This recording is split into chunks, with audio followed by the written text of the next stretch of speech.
Senhor. Naquele tempo o Espírito levou Jesus para o deserto. E ele ficou no deserto durante 40 dias. E aí foi tentado por Satanás. Vivia entre os animais selvagens e os anjos o serviam. Depois que João Batista foi preso, Jesus foi para a Galileia, pregando o Evangelho de Deus e dizendo: o tempo já se completou e o reino de Deus está próximo. Convertei-vos e crede no Evangelho. Palavra da salvação. Glória a vós, Senhor.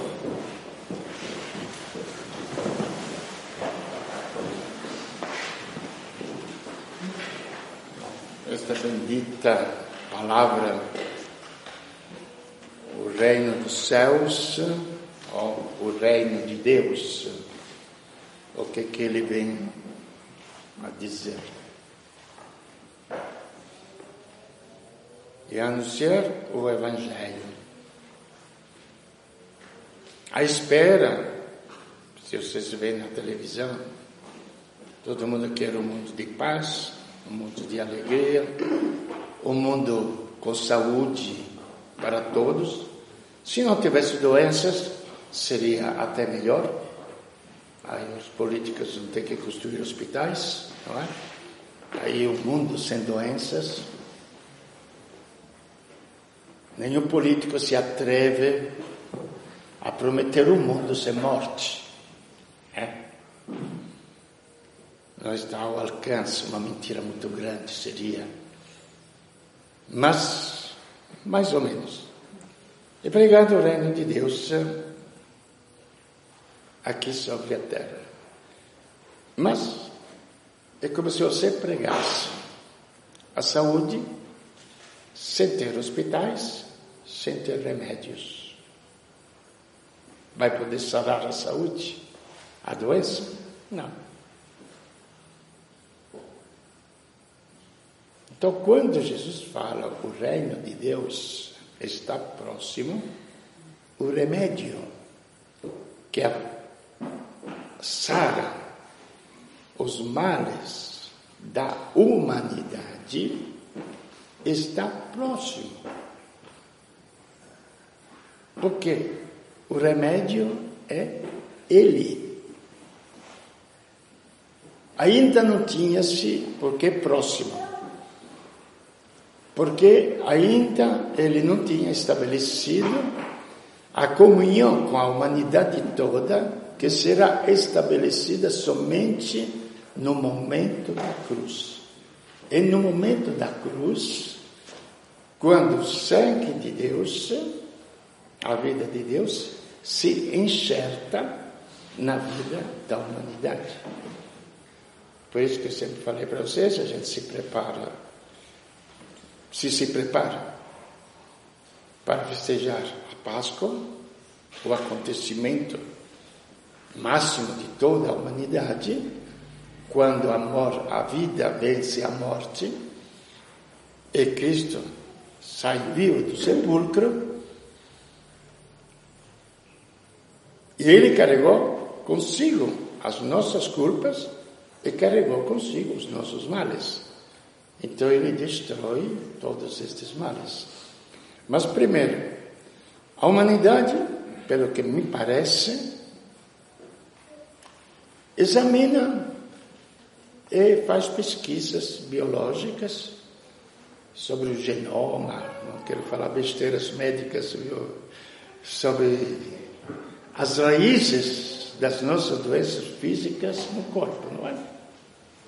Muita pesquisa.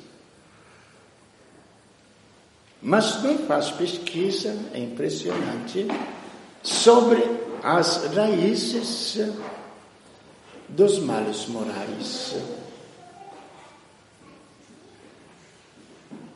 Bom, fazer um caso, exemplificar com um caso muito prático. Pelo que eu ouço na mentalidade comum, o caso da droga, por exemplo. Eu, mais ou menos, conheço bastante porque acompanhei a construção da segunda casa de recuperação para drogados no Brasil, que foi o padre, meu amigo, que construiu lá em Santo André, o padre de Jalo. A primeira foi feita lá em Campinas, e ele construiu a segunda casa no Brasil. Quantas casas tem agora para recuperar das drogas? Um monte. E não tem vaga. E o mal se alastrou cada vez mais. Então nós temos a cura, a esperança que esta doença tem cura. A gente vê que tem cura. Mas a culpa da droga, de quem é? A luta que a humanidade faz contra a droga e contra quem? Os traficantes, não é?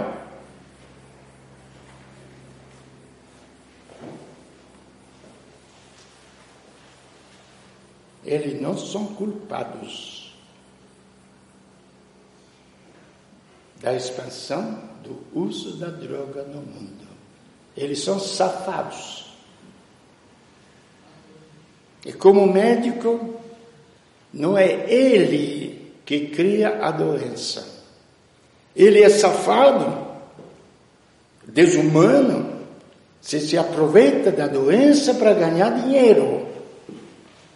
Mas prestemos atenção, gente.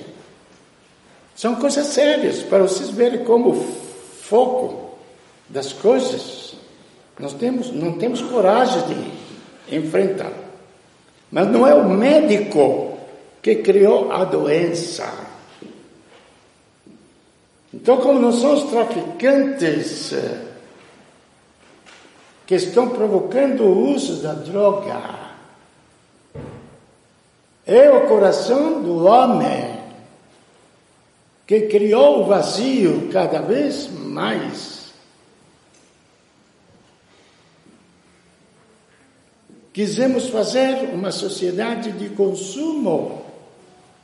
Mas consumo do quê? De matéria, de prazeres físicos, de exaltação psíquica, nas músicas, de atordoamento, nos bailes. Não é que com isso esteja reclamando, cada um faz o que quiser, o mundo faz o que quiser, mas tenha a coragem de enfrentar a problemática. Que com isso estão criando um vazio cada vez mais. O que é que a droga faz? Ele te oferece uma experiência a mais, como alguns drogados dizem, o que é que você experimenta quando uma aragem, um atordoamento e uma paz. Que por um instante te atordoa e parece que te preenche o vazio. Depois o vazio volta ainda pior, e você precisa de mais droga, aí você fica escravizado. Eu nunca vi uma conversa, vou ser sincero, sobre a origem do uso da droga. Vocês ouviram já? Não. O tráfico, a luta aos traficantes. Então, como assim? Se fosse para o cigarro, teria que botar na cadeia todos os vendedores de cigarros. Porque eles são culpados para todos os fumantes. Mas não sou eu que estou criando os fumantes. É o vício.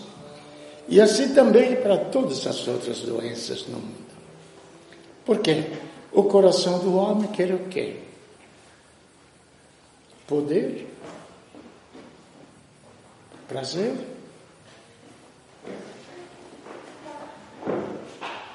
e dinheiro. Que com o dinheiro pode comprar o poder e o prazer. Este é o coração do homem. Então, quando nós estamos falando agora, começando a quaresma, se somos cristãos, nós começamos, veja bem, a refletir sobre as origens destes males. E a quaresma nos ajuda a meditar sobre estas coisas. Então, nos ajuda a levar a uma conversão, uma transformação pessoal. Dizer estes valores, por isso que seria o jejum, a penitência, etc. Dizer estes valores não são valores, vou colocar de lado. Mas, como sempre, até na igreja se muda tudo. Qual é a ideia? Eu estava ouvindo, não lembro se estava no posto de gasolina, estava abastecendo. Aí o pessoal conversando na quarta-feira. Você não foi tomar cinza? Você pulou o carnaval, você não foi tomar cinza? Qual é a ideia de tomar cinza? Qual é a ideia de tomar cinza? É o perdão, né? O perdão do carnaval, não é? É mais ou menos isso? É?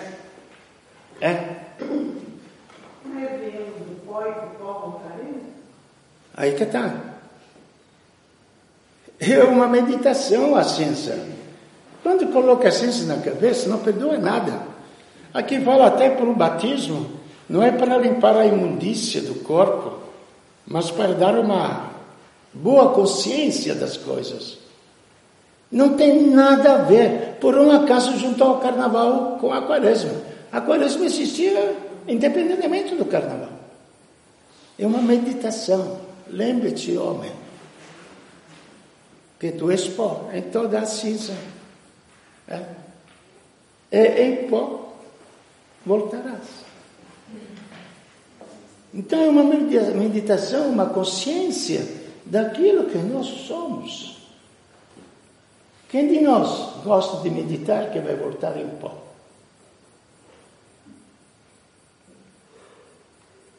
Quem de nós gosta de meditar que vai ser sepultado embaixo da terra e comido pelos vermes? Vocês gostam? Eu não. Mas é realidade. É realidade. Não é cru. Então veja como está bem distante. E como a igreja, na sua essência, nas suas cerimônias, ela nos apresenta estas coisas. Vamos deixar os defeitos nossos, começando dos padres da igreja, de outros, que são defeitos exteriores. Mas a igreja, ela guarda todas essas coisas e guarda a palavra de Deus, que ela não muda. Milhares de anos. Como mudam as leis que os homens fazem. Eu lembro, a Luísa está aqui presente, eu devo lembrar. No grupo dos jovens, estava assim, no comecinho, quando cheguei em 68. Eu lembro que era o deputado Fortuna, me parece, se chamava, o Carneiro, não lembro bem. Um dos dois nomes era, que apresentou a proposta de lei sobre o divórcio. Era assim? Aí eles, era jovem, o grupo dos jovens, perguntaram para mim, falei, o que o senhor acha disso? Desta proposta de lei para o divórcio. Falei, olha, que eu saiba, o amor leva à unidade. Então, o casamento, ser feito por amor, leva à unidade. Não leva à separação. Então, estamos indo contra as leis da própria natureza. Agora, que isto possa acontecer, então vamos fazer o quê? Ajudar as pessoas que, por circunstâncias, acabou com esta unidade.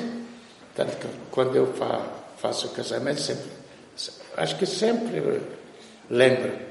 Gente, veja quanta gente está presente para se alegrar com vocês por esta união do casamento. Quando a gente separa, quanta gente tem? Quantas pessoas tem festejando a separação de um casal? Não tem. Não tem. Isso não diz nada? Absolutamente nada. Então a lei, o que ele deveria respeitar? Ele deveria procurar as raízes da verdade. Então, se faz a lei, você está justificando a separação. E a lei do amor não é para separar. Depois da lei do divórcio, vai vir a lei do aborto. Depois da lei do aborto, vai vir a lei da eutanásia, que está chegando, mais ou menos. Muitos países da Europa já estão fazendo isso. Depois de tudo o que vocês quiserem. Frei, o senhor é muito pessimista. Não foi assim, Lúcia? O senhor é muito pessimista. Não, eu sou pessimista. Eu sou, pela verdade, conheço a verdade. É como um médico que olha uma doença e te fala, escuta, se você não cuidar e eliminar esta doença, ela vai provocar outra. Depois vai procurar outra. Entendeu? Até matar você. Então esse é o sentido profundo das leis quando são interpretadas a palavra de Deus. Porque a palavra de Deus é eterna. Ele não mudou os 10 mandamentos desde que são tempos antigos, não é? Não fez uma reforma constitucional dos mandamentos. Ele não reuniu os anjos como os homens tinham se transviado, errado. Olha, a humanidade, ela não consegue viver estas regras. Não é assim que faz. A humanidade não consegue viver sem a droga. Então vamos fazer que a droga seja lícita. Vamos fazer que o divórcio seja lícito. Vamos fazer que o aborto seja lícito. Vamos fazer que a eutanásia seja lícita. Então vai aumentar cada vez mais. Deus não mudou e não vai mudar. Porque as suas leis são leis de vida. Como as leis da natureza são leis de vida. Para você fazer crescer uma planta, deve ter certas coisas no terreno. Deve ter água. Deve ter clima. Essas são leis. E se não tiver estas coisas, que agora estão plantando, eu vi lá, plantação de tomate lá na Suécia, com aquele na Islândia, de um frio. Mas eles que fizeram? Reproduziram as condições físicas. Eles não mudaram as leis para a produção. Reproduziram as mesmas leis onde produzem tomate. Parece que até banana está produzindo lá no polo. Entendeu? Então, criar as leis. Será que um dia nós vamos meditar isso, gente? Então, vocês podem ver que o problema de meditar a palavra de Deus é um problema muito sério. Não só de pão vive o homem, mas de toda a palavra que sai da boca de Deus. Mas isto é fanatismo, Deus. Frei, não. A ciência então é fanatismo. Quando me vem um engenheiro e me fala, esta coluna está errada, mas tem alguém muito genioso, como uma vez eu tive, era um grupo recuperado, se recuperava lá da droga, lá na fazenda, em Jacareí. Fez o telhado ao contrário. Falei, mas quando chover a água vai entrar na casa. Não cai, filho. Era como se chama lá de Santo André. Não cai, filho. Choveu. Você tinha razão. Entendeu? Então, o engenheiro é fanatismo, porque quer aplicar as leis justas para você construir um edifício. Então, as leis de Deus é fanatismo. São leis de vida. Leis de vida. Então aqui, quando apresenta a destruição com o dilúvio, que pode ter acontecido, pode não ter acontecido, que seja uma imagem de destruição total da humanidade, e que o mal leva à morte, leva à destruição. É impressionante, se vocês analisam bem a história da Arca de Noé, que fala na primeira leitura, eu comecei a meditar profundamente sobre a fé quando assisti o filme mesmo da construção da Arca de Noé. O povo se divertindo, Deus que fala, Noé, construa uma arca. Mas está seco, todo mundo dá risada. Você constrói um barco em terra seca. E os filhos de Noé lá, ajudando a construir, e Noé bravo que eles não queriam trabalhar porque os outros tiravam o sarro deles, que estavam construindo o barco. Com este tempo, olha os loucos, estão construindo um barco em terra seca, do nada, tá. Mas Deus tinha mandado construir o barco. E Noé lá gritando aos filhos, trabalhem, não escute eles. E os filhos obedeceram e construíram a arca. Chegou o dilúvio.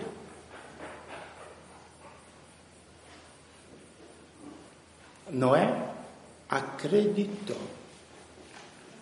Foi aí que eu falei para vocês, que comecei a refletir, de anos atrás, sobre aquilo que é a fé. Acreditou na palavra de Deus mais do que em tudo aquilo que ele estava vendo.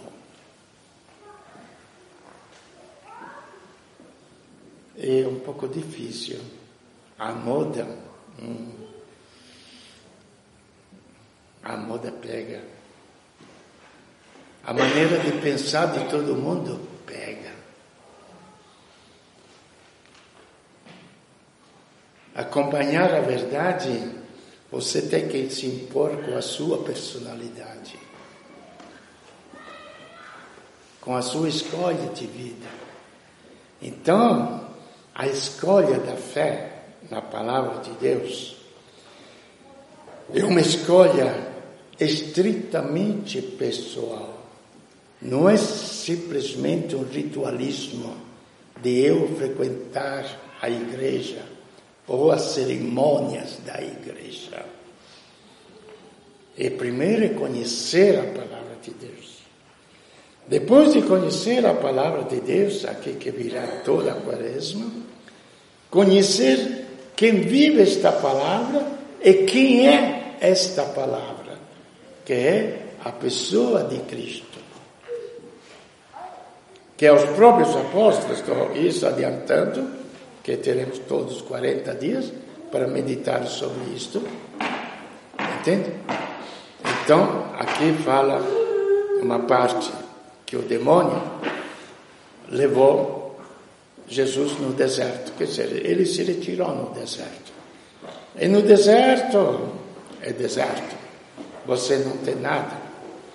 Aparecem todas as tentações deste mundo. E ele lá, 40 dias, teve fome. Fome. O que faz? Se você é filho de Deus, transforma esta pedra em pão.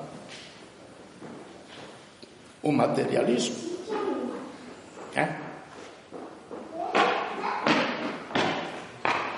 A resposta de Jesus, qual foi a tentação? Não só de pão vive o homem, mas de toda a palavra. Ele não disse que o homem não vive de pão. Não só de pão vive o homem. Presta atenção, viver. Porque se você não comer o pão, você morre de fome. Então ele é essencial para a tua vida biológica. Mas vive de toda a palavra que sai da boca de Deus. Esse é o deserto. Quando você está na condição extrema, é onde você decide o que você escolhe. Aí você começa a ser uma pessoa livre.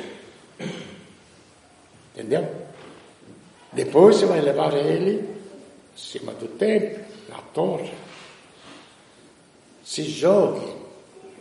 Porque está escrito, até misturando a interpretação, como muitas vezes, quando se lê o Evangelho, se lê a coisa, o que você acha? Não é? Não se faz esta pergunta. O que você acha? Você não acha nada. Ou você acredita do Evangelho ou não acredita. Não tem o que achar. Mas todos os grupos que vêm nas equipes Nossa Senhora, não se faz? O que você acha? Você não acha nada. O Evangelho não se interpreta. Se vive. Se crê. Então o demônio apresenta a ele um trecho da Escritura, onde está escrito que Deus te libertará de todos os males e Ele tirará as pedras do teu caminho para que você não tropece. Então, leva lá no topo do templo, se joga para baixo, porque está escrito que Ele vai tirar as pedras do teu caminho, Ele vai mandar os anjos para que você não tropece, você não se esfracele caindo no chão. O que Jesus responde?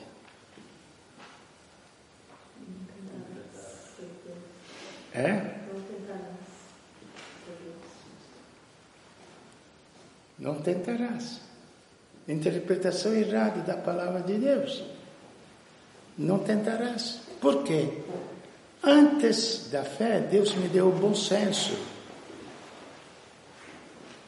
Não tentarei a Deus. Se eu estou caminhando, Ele me tira as pedras. Mas se eu estou aqui e me jogar para baixo, Ele me deu a inteligência que me fala que eu vou me matar. Então Ele não é obrigado a mandar anjo nenhum.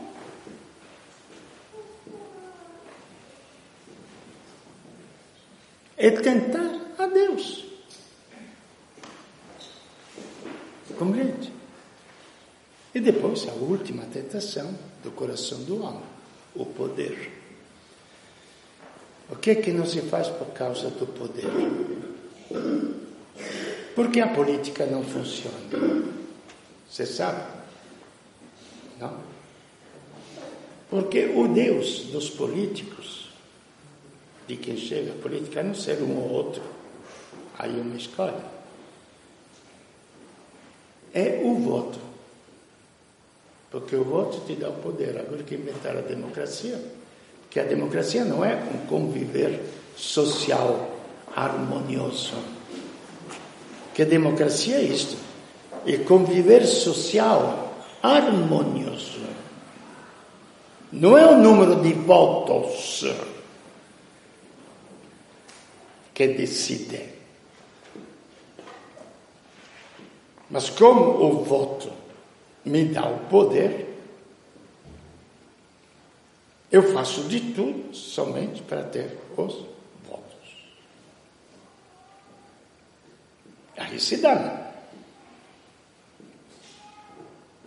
Porque o serviço para o bem comum fica no último lugar.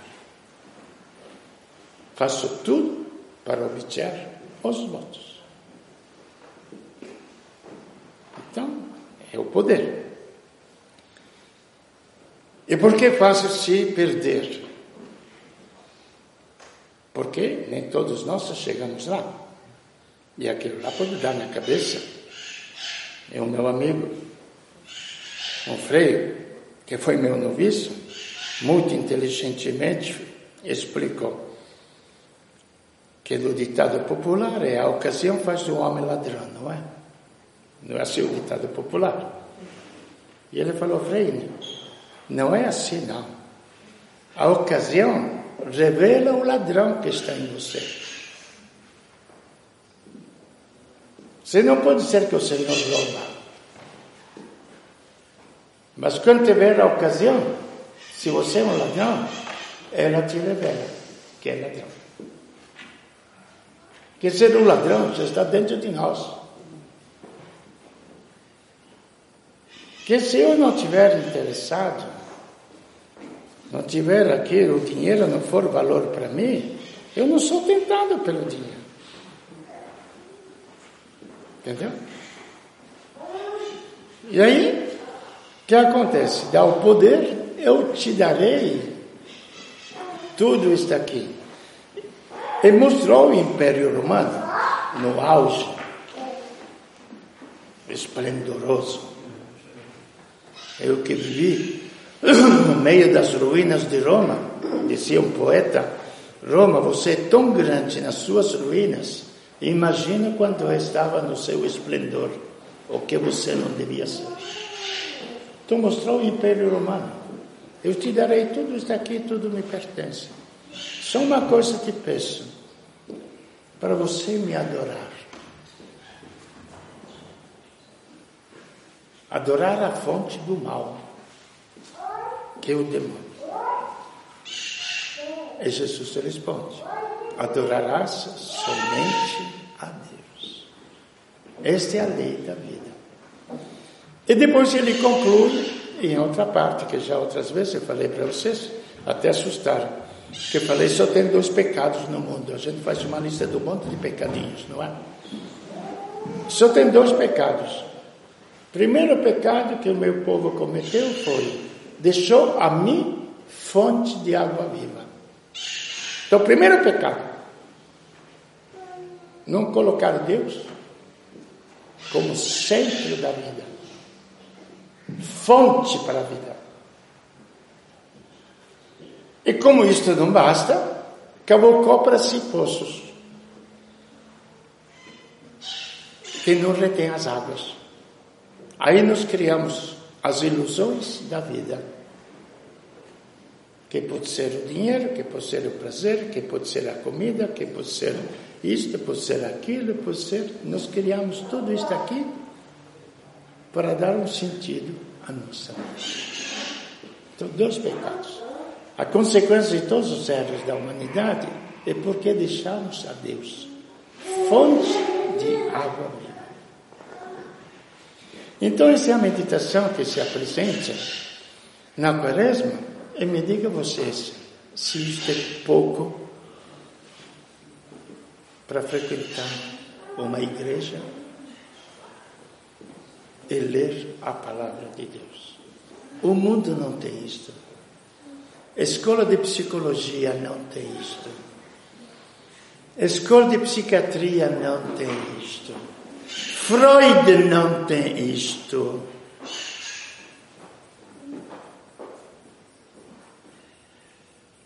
A palavra de Deus se transforma também em ciência, conhecimento. E o que fala São Pedro?